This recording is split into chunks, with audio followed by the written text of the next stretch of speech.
All right, we're live. This is the 11th episode of our podcast here, Explore Simplexity. Today we have a very special guest on. His name is Ed Eddinghausen. He is a long distance runner. He specializes in ultra marathons, that is 100-mile races.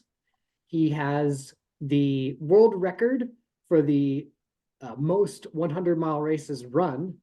He has the world record for the number of podiums, means he scored first, second, or third place. And he also holds the world record for the number of wins in 100-mile plus races, which is extraordinarily impressive. A little bit about my connection with Ed. So he and I met in Toastmasters. We're both working on our professional speaking, and Ed was working to become an inspirational speaker. I've heard a lot of his speeches. He's excellent. And I believe you're also a qualified speaker and an accredited speaker, and you've gone on to international competitions as well. Right. Well, it's an extraordinary pleasure to have you on here, Ed. Um, I Part of the reason I wanted to talk to you is because I'm starting a podcast. That's one thing. I remember I was reading David Goggins' book. I forget the name of it, but Can't Hurt Me. He has two, but the original one is Can't Hurt Me. yeah, okay. So right. And the thing that fascinated me about that book was that he goes into the psychology of like what drives him. And then I thought, hey, I'm really curious. Like, I want to know more about your story, but also like what is your process in terms of running? Like what goes through your head to make it happen? So I guess we'll start out with a little bit of your story. How did you get into running in the first place? Okay. Well, I ran my first marathon when I was in high school. So I was 17. I ran two marathons at 17 and three at 18. And then there's a whole long period of time where I wasn't running. And when I was 31, I decided I want to go back and run a marathon again. But we had kids and a business to run, and I was kind of lazy and didn't go out and train like I should have, because I figured, I did 5 marathons when I was a teenager. Yeah, no big deal. But then as it got closer to marathon day, I decided, I probably should go out and run a few long runs, just so I'm prepared. And when I did, my knees were really hurting. Hmm. And that was a little bit surprising because I never had that happen before. But race day came along, and I showed up to the marathon and started out fine, but I ended up dropping out. Now, most people, a marathon, typically there's a 98, 99% finish rate. So, there are people who won't finish. It's usually, 1 to 2%, sometimes more. But most people that drop out of a marathon, they get up to between like 16 and 20 miles. After 20, 22 miles, usually if you've gotten that far, you're going to find a way to finish. So that's very typical. I dropped out at mile 3. My knees were hurting so bad that it's just like I couldn't, see myself going on any further. And I could have walked, but I didn't realize that, because in the era I grew up in with marathons, it was shameful if you walk. You how dare you call yourself a marathoner if you walk even a single step.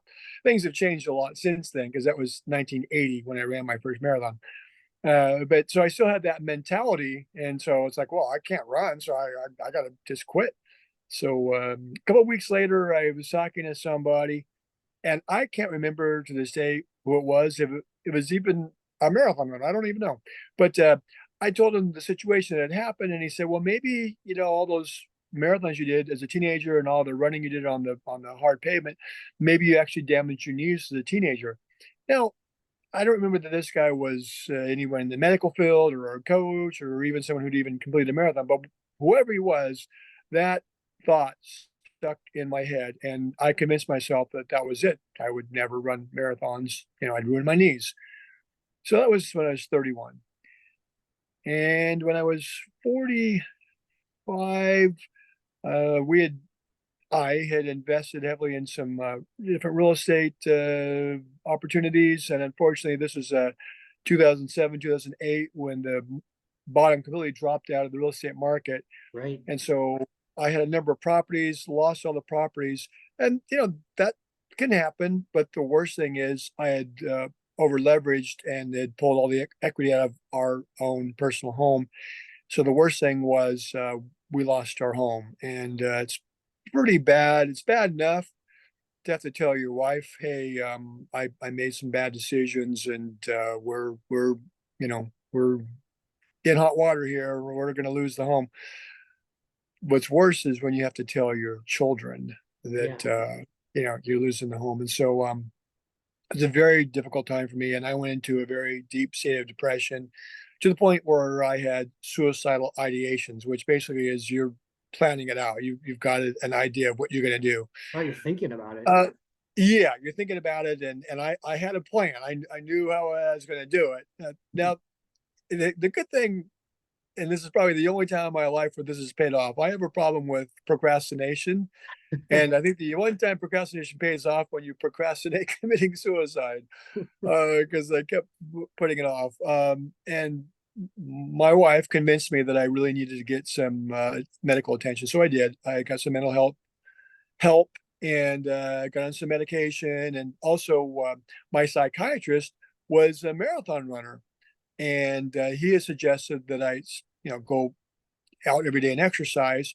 But I knew I couldn't run because I'd ruined my knees. I knew that when I tried to run that one marathon, but I knew that I could at least walk. So I went out and started walking, and then eventually I decided, well, maybe I can run a little bit, and then found out that my knees actually weren't hurting, and so then I started running a little bit more, and then I decided, well, maybe I can do a marathon after all. So uh, I ran a marathon at the age of 46 and found out that I did okay. My knees were fine, and then a couple of months later, I entered my first ultra marathon, which an ultra marathon is anything that's above the distance of a marathon. Marathons are 26.2 miles. Mhm. And so So if it's I 30, it's ran technically an ultra marathon, or 40 or anything above 26.2. anything above 26. So technically 26.3 miles is an ultra marathon, but for the most part, ultra marathons, the set distances are like a 50K, which is 31 miles. Then there's 50K. I mean, then there's 50 mile. Then there's 100K, which is 62 miles. And then it sort of jumps up to 100 miles. And then there's races even beyond 100 miles.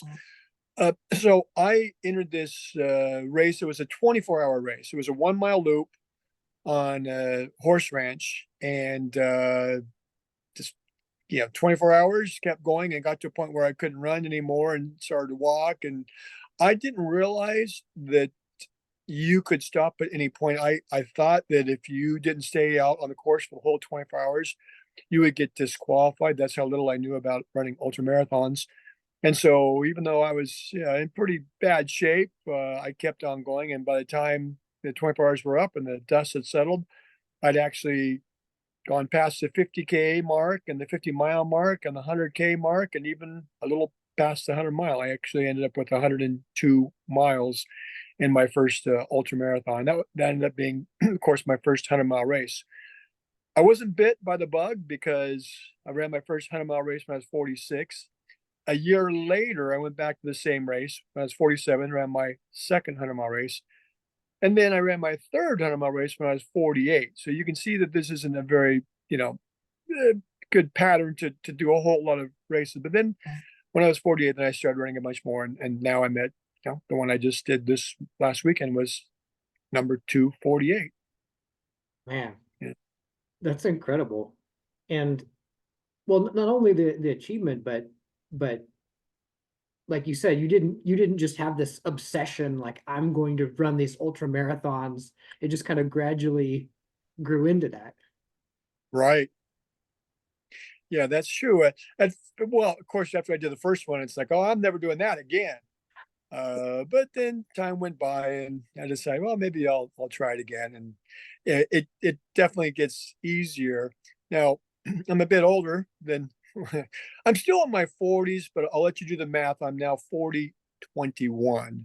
In August, I'll turn 40-22, and next year I'll be 40, 23. So I'm going to stay in my 40s. But as I've gotten older, I've gotten slower. But as I've gotten more experience running these races, that part of it becomes easier, the mental aspects of it, which we have a joke we like to say in ultra running that 90% of ultra running is in your head, and or we say 90% of ultra running is mental, and the other 50% is all in your head.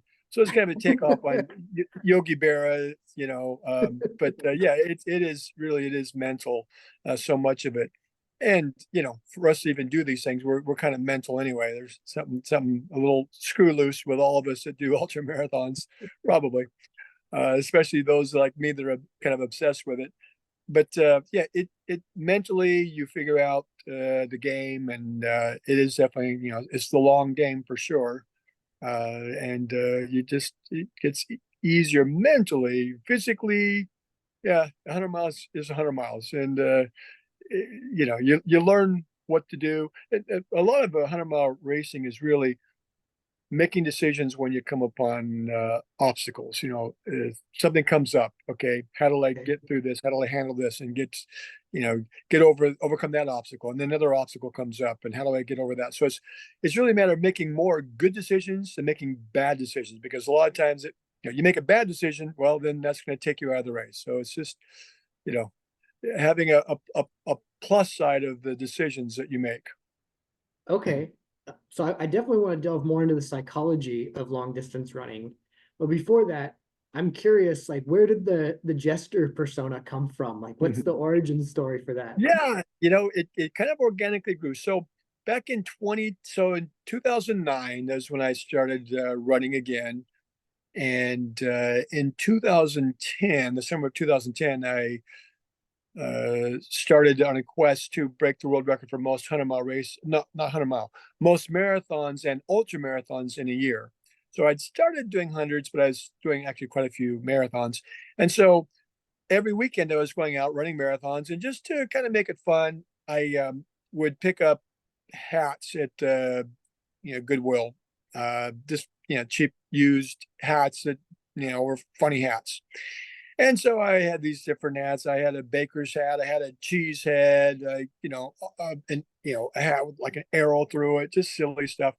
And then I happened to get a Jester hat, and when I put it on, it just seemed to not only did it, it fit, but it fit my personality. And so I just decided to keep running as the Jester. And then my wife just said, well, if you're going to be the Jester, why don't you go the whole way? So she actually made me a Jester skirt, which has multiple panels, colored panels, and has bells along the bottom of the skirt. And so I started 13 years ago. I became the running Jester.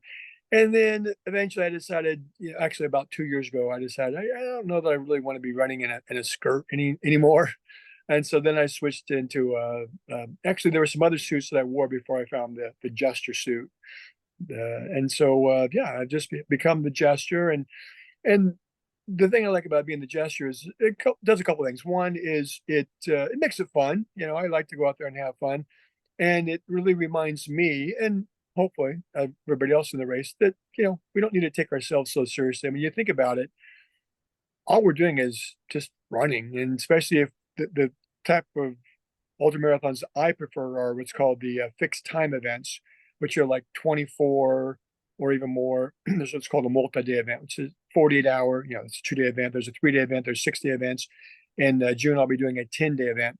So yeah, and when we do those events, we just run in circles, and we're just running around and around and around circles, and just like there's not really we're not accomplishing anything really, other than we're pushing ourselves and seeing what we're made of, and pushing our limits and testing ourselves. But we're not solving world issues. We're not curing cancer. So I think having the Jester persona, reminds us all about that. We're out here to enjoy ourselves. And also, I think it makes me more approachable to maybe someone who's just getting into the ultra scene. I know when I first started out, I was totally intimidated by all these amazing 100-mile runners, because I'd never ran a 100-mile race. And in fact, when I went to the race, I almost, when I got my race packet, which you get your race bib and your t-shirt and some other items in your, what they call it, a swag bag or a goodie bag. When I went through the parking area and saw the cars with these bumper stickers that said, 50 mile, 100 mile, and even the name of some really big races like Western States 100 or Badwater 135, I was so intimidated that when I took my goodie bag back to my car, I would have actually got in my car and driven home, except for that my wife came out to support me, and so I was kind of stuck.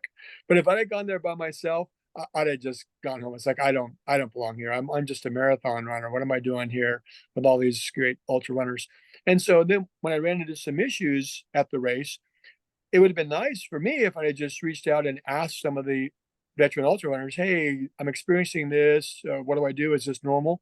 And for the most part, everything I experienced is just like, "Yeah, that's normal. Yeah, that's we all went through that in our first one. Yeah, that's just makes you normal." But so I wanted to be approachable to people. Now, if they know my actual history, they might be a little intimidated. Oh, this guy's a world record holder. So uh, the fact that I'm out there, in a costume, which nobody else does 100 mile races in a costume, it makes me, I think, more approachable. And so someone who might be intimidated to talk to another ultra runner, they would hopefully feel better. Oh, well, I'll talk to this guy. He looks kind of silly. Maybe I can, ask him a couple questions. So that's how the Jester came about. Cool. Well, and it reminds me a little bit of like the gym. A lot of people when they go to the gym, they're intimidated. People are going to judge me, and I'm going to make mistakes when I'm lifting. And turns out most people are supportive and helpful, and they're Mhm. happy to spot you or whatever. It's like, whoa, I didn't expect that at all. So it sounds like a lot of ultra runner Yeah, people that's are willing to help out. yeah, it's a very accepting community.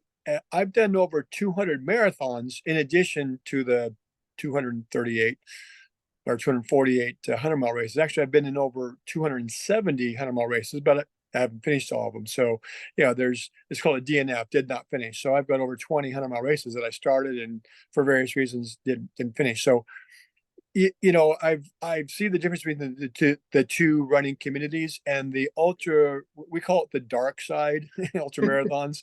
So I'm always trying to convince people to come over to the dark side to become to join the ultra community because it's a very accepting community. You can actually walk a whole ultra marathon, and most of them have cutoff times that are very generous. Even 100 mile races, you can do a 100 mile race. My wife did a 100 mile event. And she walked every step of the way. So it's a really warm, accepting community. And the great thing about running ultra marathons or running in general is that you can't tell anything about the person. Well, you can tell about me because I'm dressed in sleek outfit. But most people, they have shorts and a running shirt and pair of shoes, and you can't tell anything about their financial status or their educational status or anything about their politics or religion, any of that kind of stuff.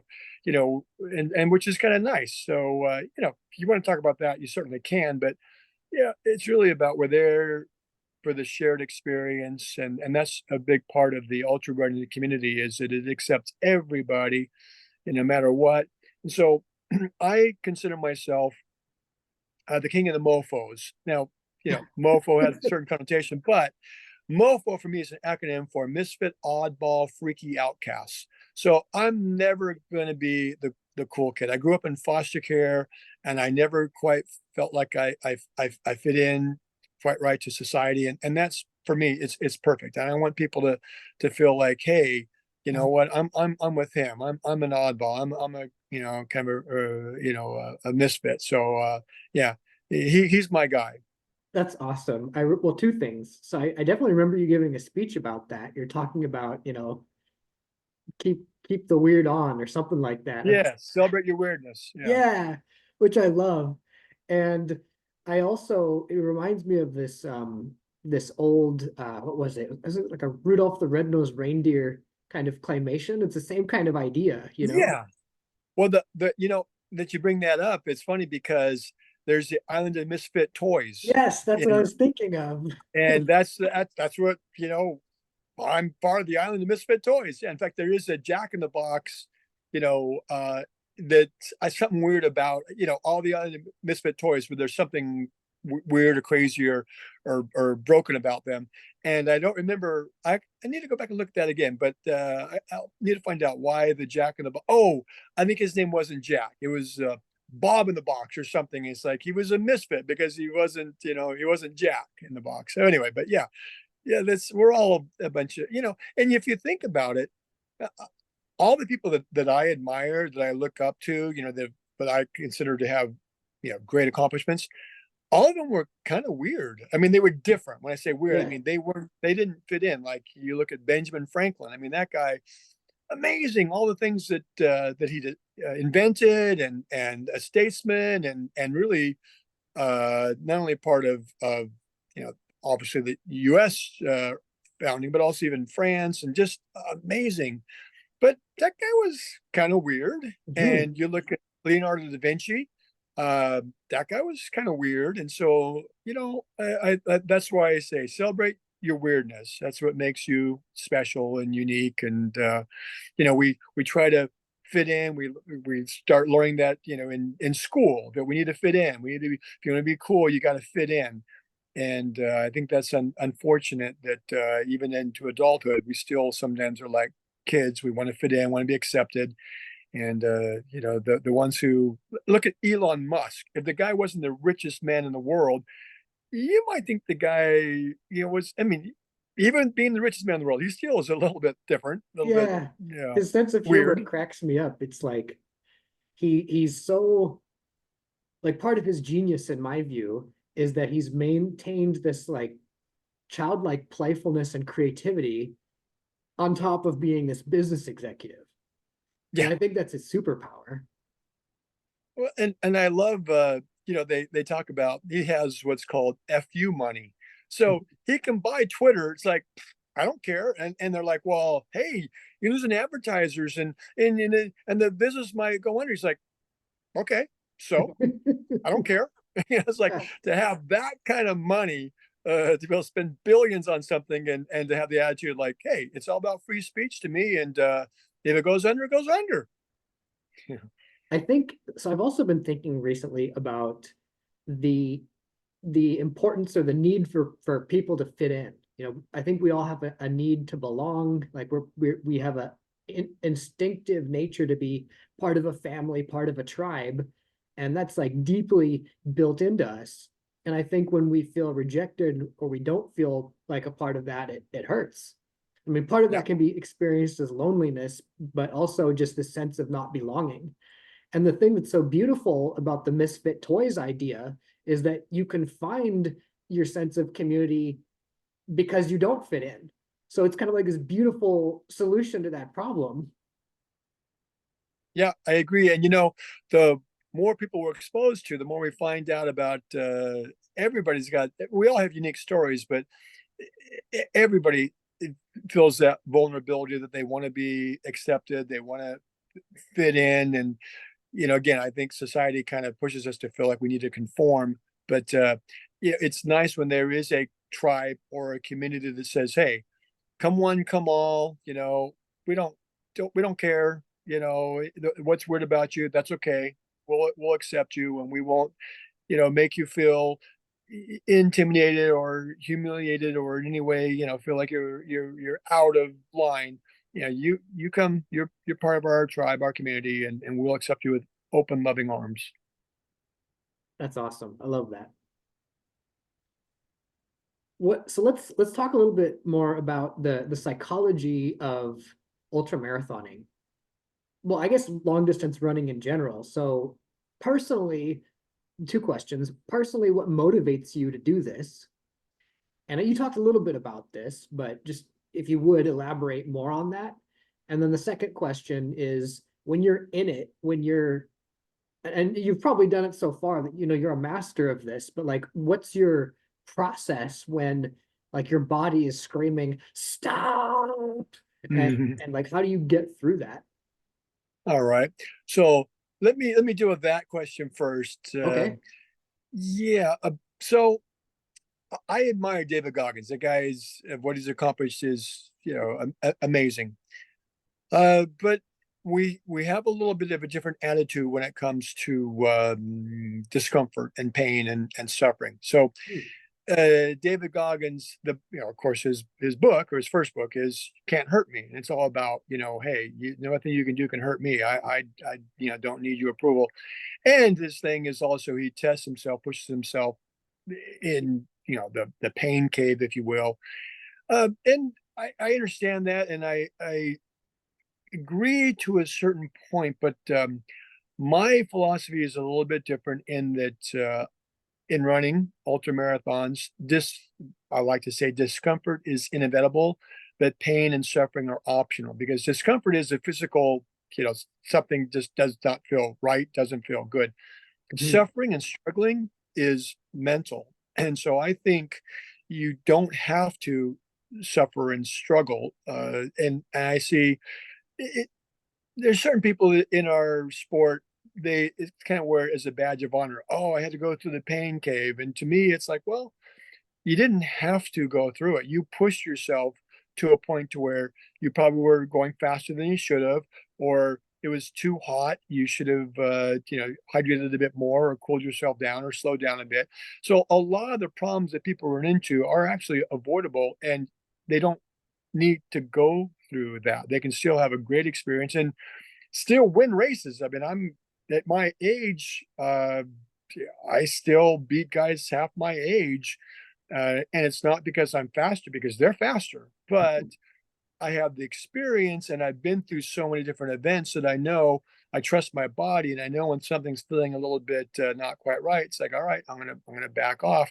Whereas maybe the less experienced younger guys might not have the patience and they might push a bit harder, and your body can only put up with so much. I mean, yes, you can push yourself mentally, but you can also break yourself because you push too hard, and the body eventually says, I'm done. I gave you all I had, and you kept going. I kept telling you, no, don't keep pushing me. I can't keep going. And so I've learned that, and I like to test myself. I like to, push the limits, my own personal limits, and every race really is a race against yourself and your own, if you want to say, demons, because in a 100-mile race, you're going to be running through the early morning hours. We call it the witching hours, from midnight to basically sunup.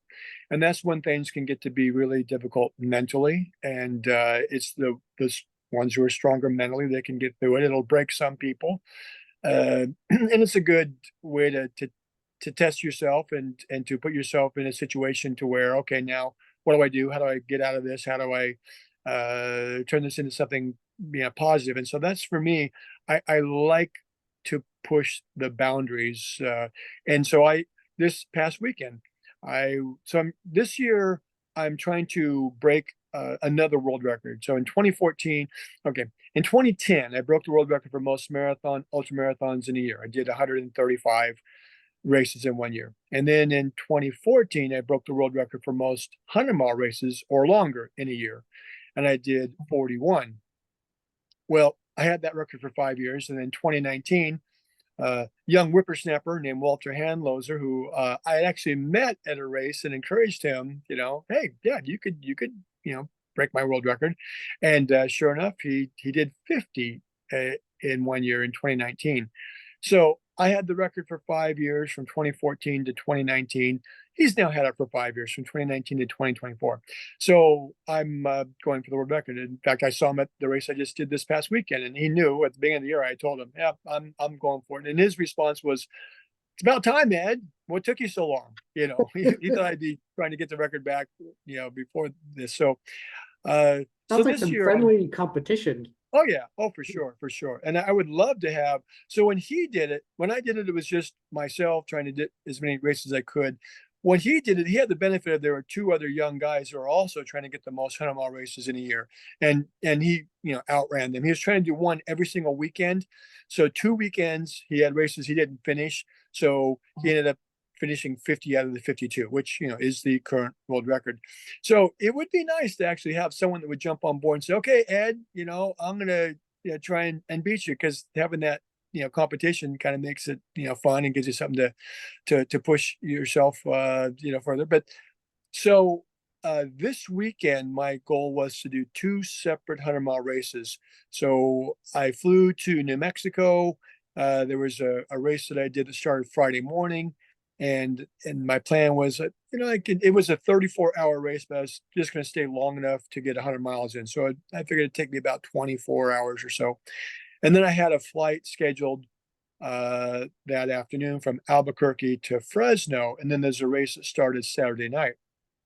So uh flew into Albuquerque from San Diego, and got there around midnight, and took an Uber ride uh to this remote part of New Mexico, which is about a 2.5 hour ride. So it was a bit of a pricey Uber ride. Um, and I slept in the car. This little Nissan Sentra. Was not comfortable trying to sleep in the back seat, but nonetheless, that's the way it is. And that's, again, I love having to push myself in these challenging situations. So got to the race. Race started at 6 a.m. It took me longer than I expected, but I still finished the 100 miles in about 26 and a half hours. And then I had the flight leaving Albuquerque. The problem is I couldn't get an Uber or Lyft because I went from Albuquerque, a very populated area, to a remote area. There's plenty of Uber drivers and Lyft drivers in Albuquerque. The remote area I was in, there were no drivers to take me from there back to Albuquerque, and I put the word out. Anybody that's going back towards Albuquerque, I'd love to catch a ride, and no one was. And I even made up a little cardboard sign that said Albuquerque Airport, and went to the main road, holding up my sign, trying to hitch a ride. But eventually, it got to the point to where I wasn't going to make my flight. And so, so be it. I planned it out. I thought I had everything planned. I, had the flights already purchased, but that was the one thing it didn't go according to plan. And so I ended up going back to the race, and there was a 34-hour race. So it's like, well, I'm stuck here anyway. And I figured I would find somebody that at the end would be heading back towards Albuquerque. So I stayed in the race. So it ends up, I finished as the first male, which is great. That gives me a first place finish as male. Now I say first place male because there were actually three women who beat me. I did 120 miles. There was a woman who did 136, and then two women who did also 120, because it was a 4-mile loop. So you did as many loops as you could. But the two women who did the 120 miles, they actually finished before I finished my 120. And so I don't, even though it was first place male, I count all my wins and podiums as overall. So I was actually fourth place overall. So in my book, it doesn't count as one of my world records. But it was the challenge of trying to get through it and trying to get those two races. And sometimes uh, things don't work out the way I want them to, and that's okay. At least I know I did the best I could, and the situation that happened wasn't something that was in my control, that I didn't finish the second race because I gave up or whatever. So there's a Shakespeare quote. It says, "Now bid me run that I may strive with things impossible." And I love that quote because I'm always trying to do things that other people might consider to be, oh, that's impossible. How can you run 200-mile races in one weekend? It's not impossible. It's possible. Yeah, it's a challenge. And the other thing, another quote that I like is from Nelson Mandela. He said, "It's always impossible until it's done," which is, people think things are impossible until it's accomplished, like, landing on the moon, or breaking the 4-minute mile barrier. All those things were impossible at one point. Or a woman being able to run a marathon without her uterus falling out. That was impossible. Women aren't, their bodies are just not made for that. Well, again, look at the race I just was at. 3 women came in before the first male. So Well, I absolutely love your story too about the knees thing, right? Someone said, "Oh, your knees are shot, you'll never run again," which is a mental block, right? It wasn't a it physical is. Oh, limitation. sure. And then once you So go through that, it's like, hey, look what you can do when you break through your limiting beliefs. So I'm also a running coach. I don't, advertise it, a lot, but I am, and people that want to find me and have me coach them, I can do that. So a mutual friend of ours, John Grant, I had done a speech years ago that anybody could complete a marathon. And John had heard me give the speech, and he said, Ed, my knees are ruined. I can't run. And I said, well, John, I thought my knees were ruined too. So, watch my TED talk because it talks about that. But I said, you don't have to run. You can walk. And then, yeah, no, I don't think I can do it. So, and then I gave the speech another time, and John heard it, and same thing. Yeah, played basketball so much as a kid that I messed up my knees. And, John was a little bit at that point, on the heavier side as well. Uh, and it's like, well, John, you don't have to run, you can walk. And then so the third time I gave that speech, and when I gave the speech, I challenged everybody that was in the audience. I will coach you. I will waive my coaching fee, but you have to, as soon as I finish the speech, you have to come up and tell me right now, okay, Ed, I want to do a marathon. Because people think about things, they'll talk themselves out of it. But if I get them to make a commitment right then and there.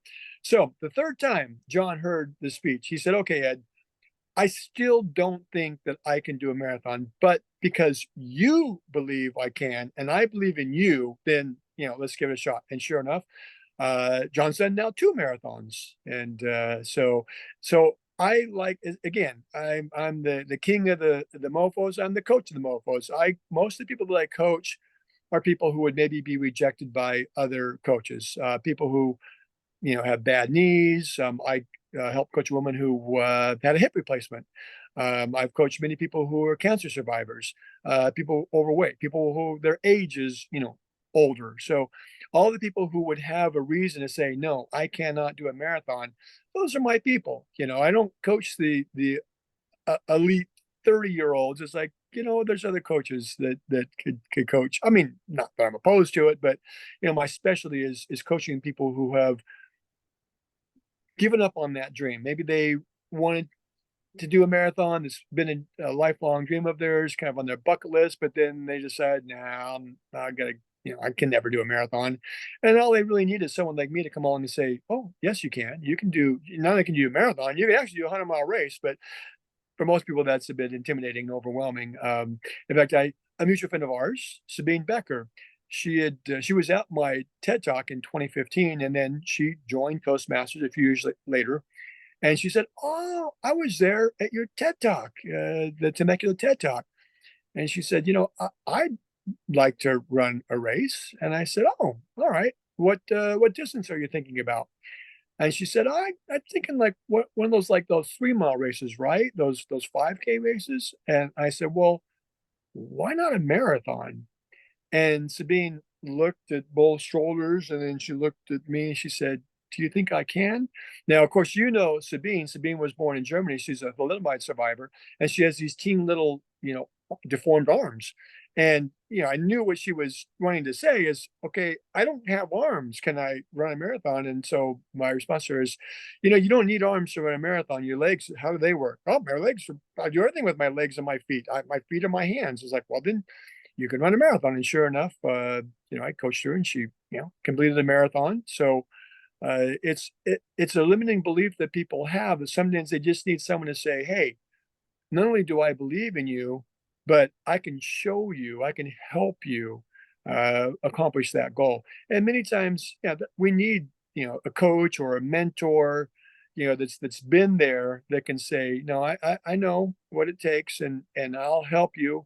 I'll guide you. And when you get through difficulties, I can help you get through those and mitigate those. Because, if everything went perfectly fine, we wouldn't need coaches. It was like, oh, I can do something. I'll figure it out on my own. I'll go to YouTube and learn from YouTube, and that's all well and good until you run into problems. And like Mike Tyson said, I love his quote: "Everyone has a plan until they get punched in the mouth." And Hmm. it's easy to have a plan until things go wrong, and then having a coach that says, okay, well, you know what you're experiencing right there, you know what that means?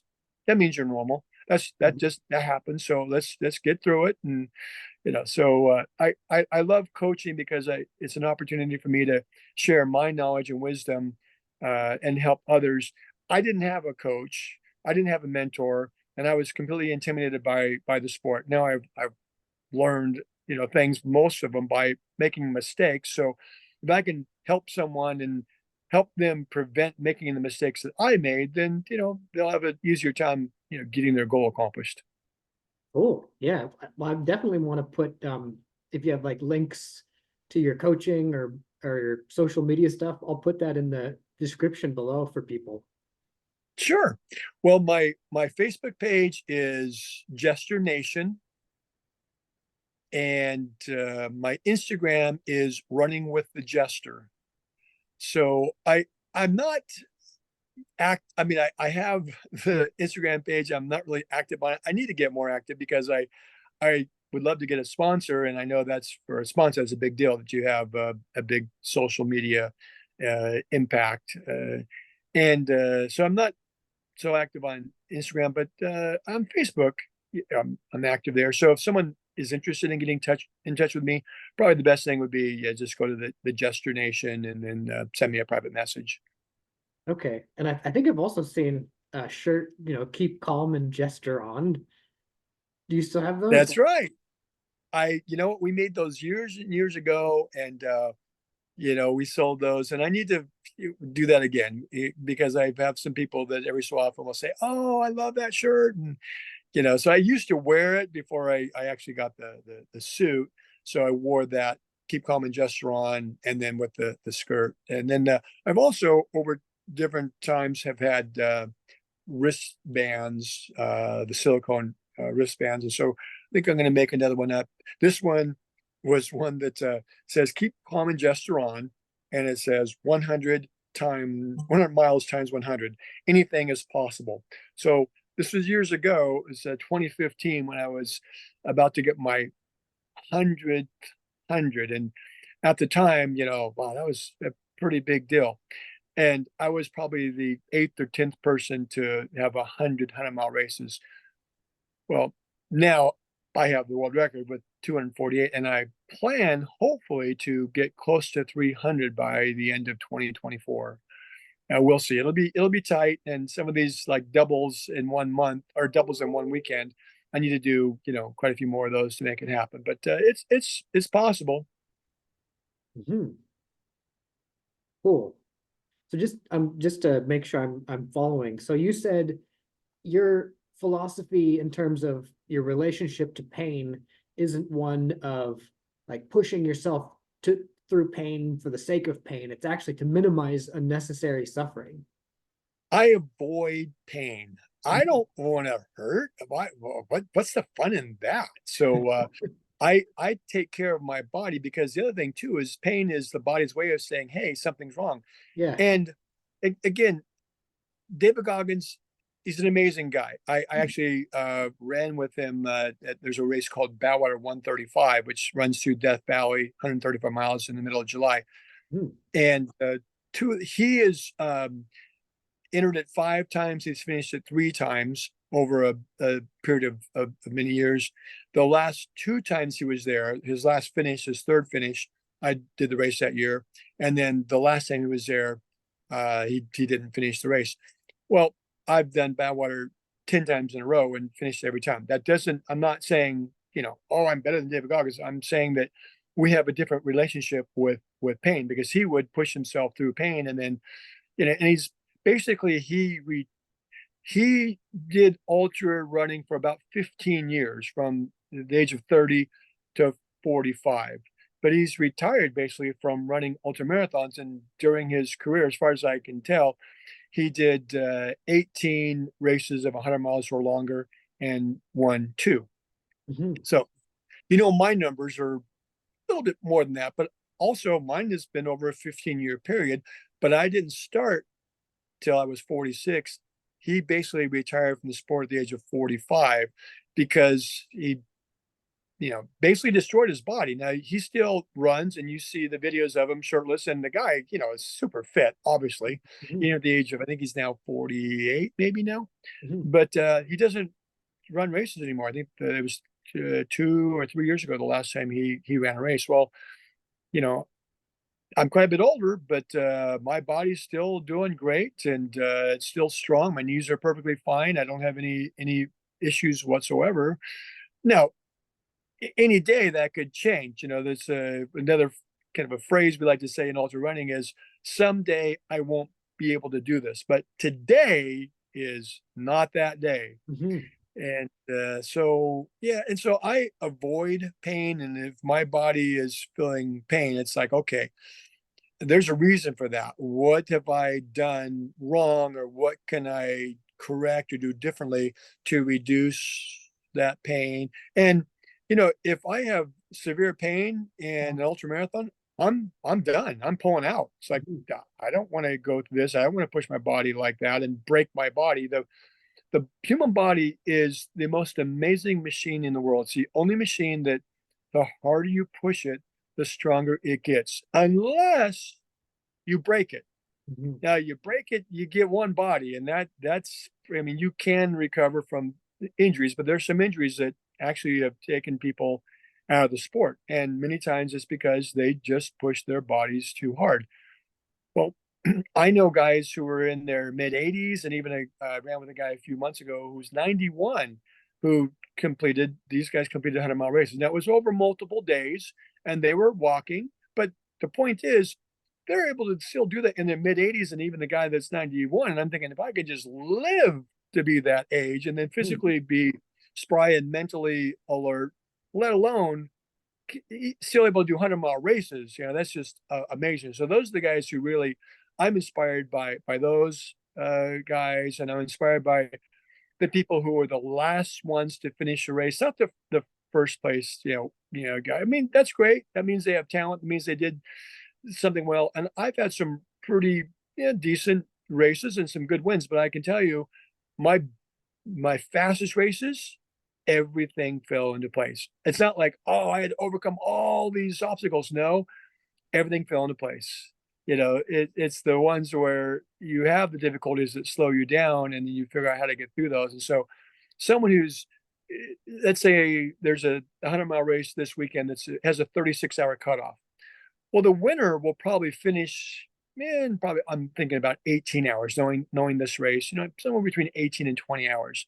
The last person will probably be closer to the 36 hours. Well, the person who took 36 hours, they had to go through twice as many, hours of dealing with all the issues like muscle cramps and blisters and stomach issues, and going through the weather changes over, a sunrise, a sunset, a sunrise, and close to another sunset. So, they're going through a whole lot more than the person who finishes a race with the win, and everything kind of fell into place where they had some obstacles, but they, figured out a way to overcome them. Because the elite runners, they're smart. They know if they're having a really difficult race, if things just aren't working out, they just pull out. They're like, I'm going to save myself for my next race. Why am I going to beat myself up? My sponsor wants me to have a good finish, and if I come in, super super slow, that doesn't do anything for them, and it just beats me up even more. So they'll pull out. So in 100-mile races, there's a lot of respect that the guys and gals who come in, with a really good time, they know, that those who are coming in, closer to the cutoff, they're not purposely taking as long as they can. It's not like, oh, I'm going to get as much value as I can. And the more time I spend on the course, the more, bang I get for the buck. No, they want to finish as soon as they can as well. It's just that physically, mentally, whatever, they're just not able to, and they just keep pushing and trudging along until they get to the finish. The word that came to my mind is sustainability, right? Not just I'm going to push myself in this moment and make it happen. It's how can I maintain this for 100 miles? But not only that, how can I maintain this through multiple races of 100 miles? Well, a buddy of mine who passed away a few years ago. In fact, I did this little story with him, but he had a degree in economics, and he was a running coach as well. And he said, and he also had a degree in kinesiology, I believe. But he said his degree in economics actually made him a better coach, because it really is all about economy of motion, you, just all the things that you deal with when you're running 100-mile race. It's being efficient and having good economy of the don't overstride, because that puts your body at more strain.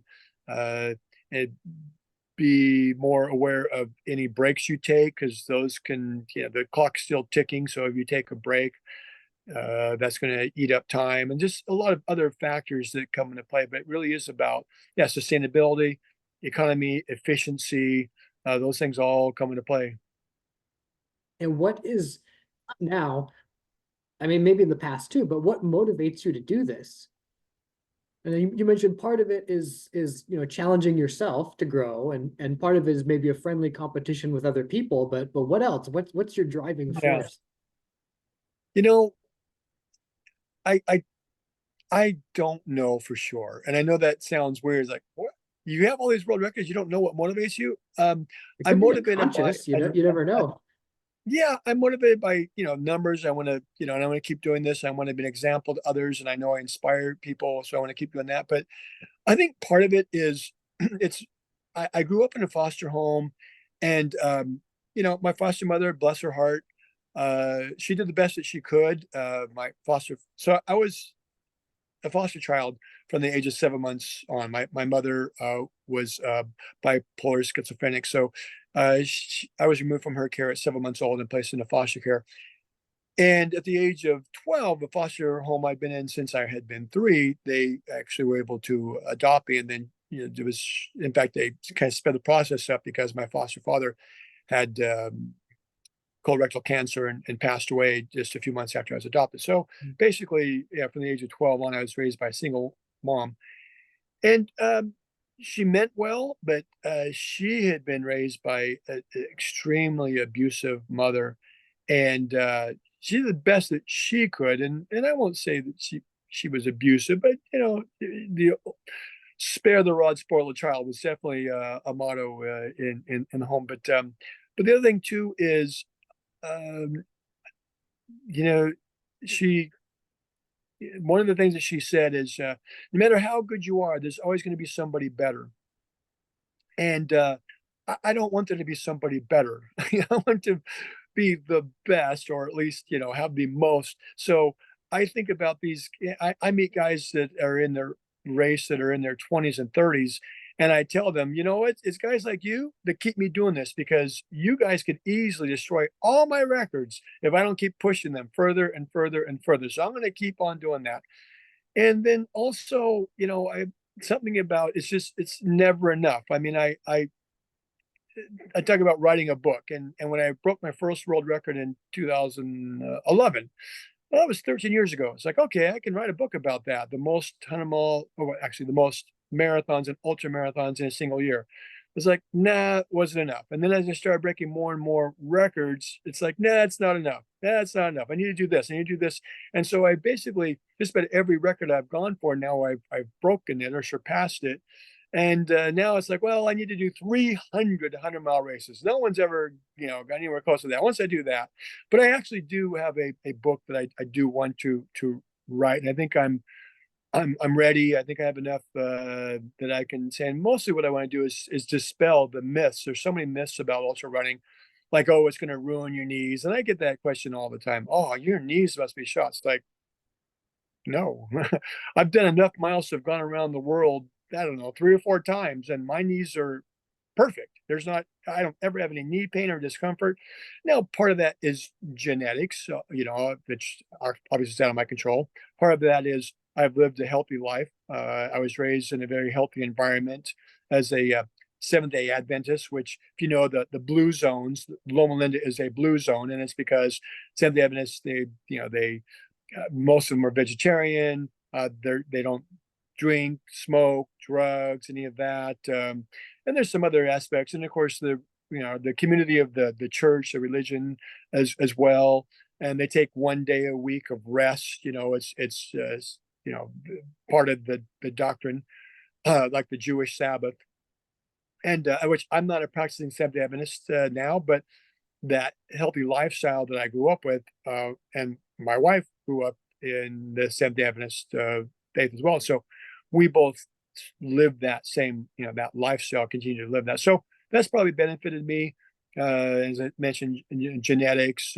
But another thing is I've observed that some of the people in my sport that had been really good and then now their bodies are destroyed. I've seen what they did to their bodies, especially the ultra trail mountain runners that do really hard, heavy pounding downhill. I believe that destroys, your knees and joints, and it's just way too much impact on the body. Because if you're on a flat, it's one thing, but when you're going downhill, that impact as you go down is exponentially greater. And so I'm really careful to avoid that. I do more flat type running and anyway. So I don't know where we were going with this. What was the So the question that you? question is what drives you, and part Oh, of it, it sounded like, this desire to be the best. So there's this competitive part of you, and then the other is that it sounds like you like the process. It's like, hey, I hit the goal, let's do I another do. goal. Hit the goal, let's do another goal. It's Yeah, it's the journey. It's not just so when I go to a race, yeah, obviously I want to do the best that I can and competing against really the clock for the most part. But I like that challenge. I like to test myself. I like to put myself in situations that's like, okay, now how am I going to make this, this work? Hmm. So I enjoy that. And then also there's just something I don't know why or where it comes from, but there's a song. If you know the movie The Greatest Showman, it's a great movie, and there's a song.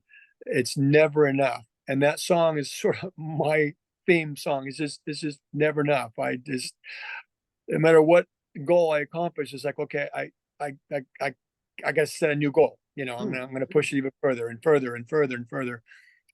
So there's something just internal that just this drives me, and I wish I could put my finger on it because if I really knew what it was, maybe I could teach it to some people and help them in being motivated. But I think motivation is overplayed or hyped up a lot. I think really accomplishing a goal. It's because motivation comes and goes. Hmm. It's the discipline. It's the work, and I like the process. I like the work. I like to earn what I get. When I go out there and run a race, and if I place or win, it's like no one said, "Oh, you know what? Oh, it's the Jester. This guy has a world record. We're going to slow down. Let him win because we just respect, him as having the world record for most 100-mile races." No, no one, in the races, I keep thinking that eventually I'm going to go to races and they're going to say, "Oh, well, the Jester, we're going to give him an hour or 2 hour head start because he's the Jester, or we're going to, he won't have to run 100 miles." Obviously, I'm joking, but I don't get any extra, benefits of having world records. People are still wanting to compete against me, just like I would want to compete against somebody else with world records. But it's that the process of being in the moment and having situations that come up and figuring out how to get through it. So a buddy of mine, Andy, he had this phrase he would say, "Be boring, not epic." Hmm. And it a lot when he would say that, it's like, Andy, I want to be epic. I want to break world records. But his whole point was, yeah, you will be epic, but be boring in the process. Don't, and there's an Under Armour commercial with Michael Phelps. And the theme of it is what you do in the dark brings you into the light. Because I mean, look what that guy, put himself through physically, Well, the what training that he what you did. do privately eventually will be acknowledged publicly. Yes, yes. So I like that. I like that. I'm just pushing myself, and so my buddy Andy, he was actually my best friend in ultra running. So when I was going for my 200th 100-mile race, so there's one person who actually had hit the 200 mark, a woman in England, Sandra Brown. In fact, this weekend she's 75 now, and she's at a 6-day race in France, and she set for 75 and older. She has already broken the world record for that age group, 75 to 80. She's broken the 12-hour record, the 100K record, the 24-hour record, the 100-mile record. So, even at her age, and she's been running hundreds for probably close to 40 years, but even at 75, she's still out there, doing it. Mhm. So anyway, she was the first one to hit 200, and so it was, I was getting real close to that. And so my buddy Andy said, "Okay, here's the plan." This was actually 3 years ago in April, end of April. Yeah, so right about now. So he said, "There's a race that you could do in Los Olivos. It's a 100-mile race, and then that's close to Bakersfield, which is where Andy lived." He said, "So do that race, get 100 miles there. Drive to Bakersfield, stay the night, and then I'll drive you to Las Vegas. And over the weekend, there's a race you can actually get two separate 100-mile races in that. So you can get number 198, 199, and 200." So it's like, yeah, that makes sense. So did that and accomplished that over, it was about a 5-day period. I got three separate 100-mile races in and hit the 200. So I was a first male, first American, but the second person to hit 200 or more 100-mile races. And a week later was Andy's birthday, May 2nd. He turned 58. He was just a few months younger than me. And 2 days later, on May 4, his wife woke up and Andy was dead next to her in bed. And it was just a real shock to those of us who knew Andy. Mhm. Just amazing guy. And in fact, he's the one that first you mentioned to me about the Island of Misfit Toys. Andy was a kind of a bigger guy. He didn't look like an ultra runner, didn't have the physique that you would think of an ultra runner. And he had this black salt and pepper beard. So he called himself the homeless Santa. I'm the Jester. He was the homeless Santa. And he always wore these plaid shirts, and it was kind of his trademark. And so I knew his wife, and a few weeks after Andy passed away, I contacted her and I, said, "Blanc, I'd love to get one of Andy's shirts just to honor him and wear in my races." And she said, "Oh, Ed, we would be so honored if you did that." And she sent me one of his shirts. And every race I do, this is an Andy shirt. I actually have four of them that she sent me. I had to have them tailored because he was a bigger guy than I was.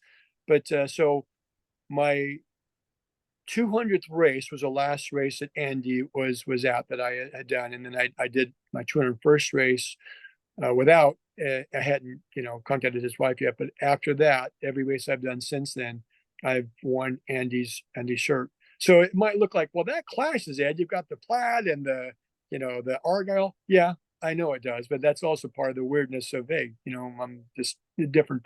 But so Andy has been with me at all the races, and the beauty of having his shirt is there's at least 900-mile races that I didn't finish that Andy was with me in those. And so when things are getting tough, and again, those the witching hours, and I'm out there by myself on the trail, I've had some conversations with Andy, and I know that no matter how tough things are for me, it's now May 4th. It'll be 3 years since Andy passed away, and Andy would obviously give anything to be able to be out still doing this. So I look at no matter how bad a race can go, I'm still alive, and Mhm. that, yeah, I've got to look at that. And so I like to think of, it's kind of like Will Rogers is famous for saying, I never met a man I didn't like." Well, I've never met a 100-mile race I didn't like. I've met plenty of 100-mile races that didn't like me, uh, that I didn't, wasn't able to make cutoff times, or I had issues that came up. But even the 100-mile races, in fact, especially the 100-mile races that I haven't finished, that's where there's been the best growth opportunity. And that's the thing in this sport, is a lot of times people repeat the same mistake over and over because they're not honest. They will blame some condition outside of their control, and oh, it was the weather, it was this, it was that, it was, it's like, did other people finish the race?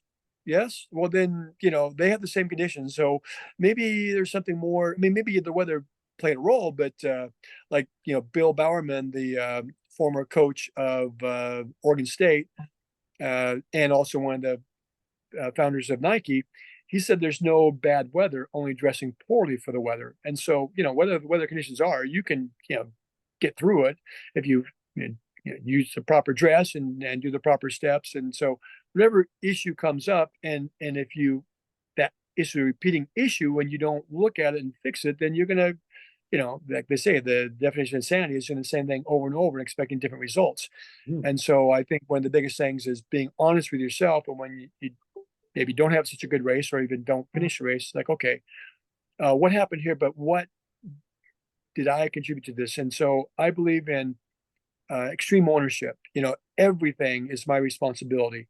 Yeah, I can't control the weather, but I can control how I dress for the weather, how I pace myself through the weather, how I handle the situation. And so, I don't blame anything other than myself if things don't go well. It's like, okay, well, I had the opportunity to make decisions, and unless everybody in the race didn't finish, then it's like, well, you know what? Nobody finished that race. But if people finish the race, and obviously they dealt with the same situation and they figured out a way to get through it. So, it's I did make the right decisions. And I think you mentioned before too, a lot of the race is like these micro decisions that you make in your head. That's part of Yep. the psychology. Yeah, it is. It's Ann Trayson, who was quite a well-known, she's, older now, but she had won many 100-mile races, and in her time was, unbeatable basically. But she said running 100 miles is all about problem solving. Just about Mhm. every time the problem comes up, you solve it. The next problem comes up, you solve it. You just sort of continually solving problems. And I feel the same way. It's making decisions, and we have control over the decisions we make. And something happens. Well, there's that. It's like Viktor Frankl said. There's that gap in the event and then our response, Mhm. and we have the choice. And that was what he had talked about in the Nazi concentration camps. Is the one thing that the guards could not control is how people would respond. They can control everything: when they got up, when they worked, how much they ate, when they ate, every single aspect of their life they can control, but they could not control how they responded to the stimuli. And that's something we have control over. And same thing in 100-mile race. We have control. And if something happens, okay, I have control of how I respond, how I react, how I, you know, solve the problem.